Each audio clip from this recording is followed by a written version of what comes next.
Salary મને $1000 નક્કી કરેલી અને ત્યાં પહોંચ્યા પછી મને ખાલી $500 સેલેરી લોકો આપતા હતા. ત્યાં પહોંચ્યા પછી મને 3 મહિના સુધી એ લોકોએ નીચે સુવડાવ્યો છે બેડ હોવા છતાં.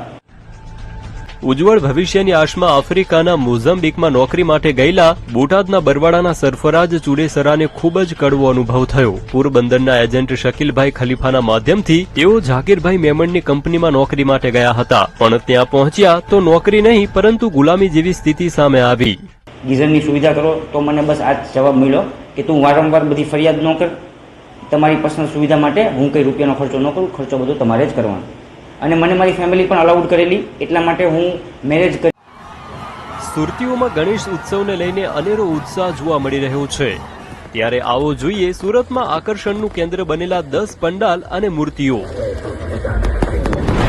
બટાર ખાતે આવેલા અંબાનગરમાં સુવર્ણ મહેલની થીમ પર પંડાલને શણગારવામાં આવ્યું છે. મહેલની વચ્ચે બાપાની મૂર્તિને સ્થાપિત કરવામાં આવી છે, જેની આજુબાજુ ગોલ્ડન ઇફેક્ટ આપતી સોનેરી દિવાલો બનાવવામાં આવી છે. ઉધના સર્કલ ખાતે મુંબઈના સિદ્ધિવિનાયક મંદિરમાંથી ભવ્ય અખંડ જ્યોત સુરત લાવવામાં આવી છે, એટલે કે હવે મુંબઈ ગયા વગર જ સિદ્ધિવિનાયકના આશીર્વાદ પ્રાપ્ત કરવાનો અવસર મળશે. સિટીલાઇટ વિસ્તારમાં 350 કિલોગ્રામ ટીશ્યુ પેપરનો ઉપયોગ કરીને મૂર્તિ બનાવવામાં આવી છે. આ મૂર્તિ 16 ફૂટ ઊંચી અને 6 ફૂટ પહોળી છે. મહિધરપુરા વિસ્તારમાં બિરાજમાન છે ગુજરાતના સૌથી ધનિક ગણેશજી.